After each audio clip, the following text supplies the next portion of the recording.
asalaamaaleykum mbokk yi ñi nga am mbégte di leen dégtal seen xibaaru météo di ñëwaat nag ci seddaay bi nga xam ne ñi ngi koy nemmeeku fan yu wees yëpp muy dugg si bu baax nag ci réew mi rawatina guddi gi jàpp bërset bi ci lañ koy gën a yëg température nag dana wàcc bu baax mbokk yi ci goxu réew mi rawatina ca boori bëj gànnaar ak sow waaye tamit dana ànd ak ngelaw guddi gi jàpp bërset bi ngelaw loo xam ne nag danañ ko sentir danañ ko yëg mbokk yi ci géej gi waaye tamit ci jéeri ji bu nee ba ci diggu bëccëg gi nag tàngaay bi dana fi ne mais tàngaay gu néew lee doon li ko waral nag mooy ngelaw liy jugee boori penku moo fi indi peex moo xam ni dana tax ne tàngaay bi du fi fës noonu mbokk yi bu ñu xoolee ci suñu nataalu satellite ñuy gis que ni asamaan si dana wéy di ami niir yu tuuti nag lay am rawatina ci booru bëj saalum réew mi boori bëj gànnaar ak sow foofee asamaan su leer lañ fay xaarandi ak ngelaw loo xam ni mi ngi wéy di jugee ca boori bëj gànnaar ca Mauritanie Mali Algérie ñëw nag dugg Sénégal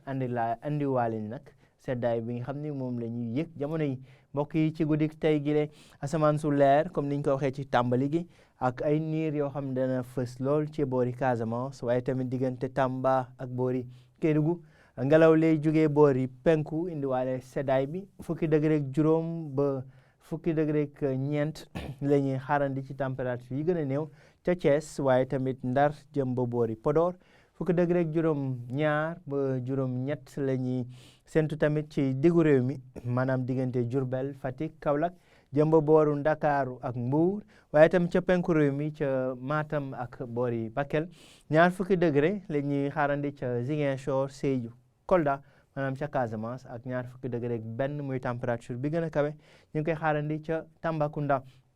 mbokk yi ci ëllëg ci alxames bi asamaan si dana wéy di leer bu baax daanaka séntu ñu niir ci asamaan si ca boori bëj gànnaar diggu réew mi ak boori sow waaye ay niir nag dana wéy di doxantu ca Casamance ak waaye tamit ca Tambacounda ak Kédougou ngelaw liy jógee penku tax na température yi dana wéy di wàcc bu baax ci réew mi température yi dana wàcc tàngaay bi dana néew lool rawatina nag ca boori Ndakaaru ñaar fukki degré ñeent lañ fay xaarandi ñaar fukki degré juróom ñett ba juróom ñeent la ñuy xaarandi ca Mbuur Thiès waaye tamit ca Louga jëm ba boori Ndar ak boori Podor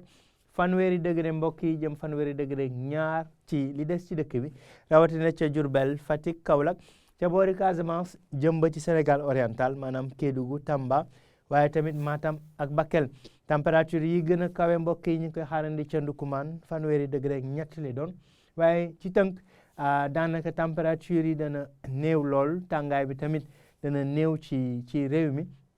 maanaam péex la ñuy gën a nemmeeku ci diggu bëccëg gi bu ñëwee ba ci guddi gi jàpp bërset bi nag seddaay la ñuy nemmeeku ci réew mi yëpp li ma doon xibaari mbokk yi ñu jox leen dig daje ba ëllëg ci yeneen xibaari météo jërë ngeen jëf